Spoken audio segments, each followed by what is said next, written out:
Hey everyone, this is Jason Chapman with MarineMax in Rogers, Minnesota. Today we're going to do a brief walkthrough on a 2025 Nautique G23.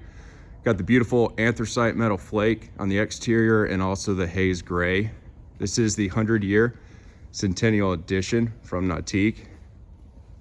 Nice swim platform here, our Nautique surf system and underwater lighting. And this is powered by a ZZ6 PCM 450 horsepower, so tons of power when you're out in the water.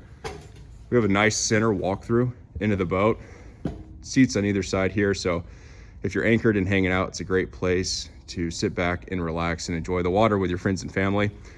And then Nautique does a really good job paying attention to detail here with the sea deck, so when you get on and off the boat, you're not stepping on all of your upholstery.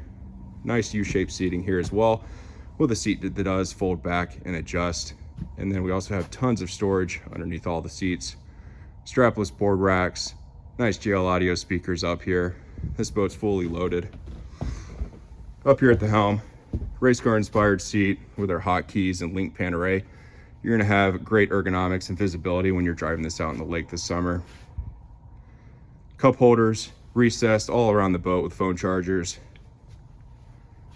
And then up here in the bow, great area to hang out, and we can complete this into a full sun pad. This is a 2025 Nautique G23 located here at our store in Rogers. If you have any questions about this boat or anything else we have in stock, please give us a call or walk on in. Thanks and have a great day.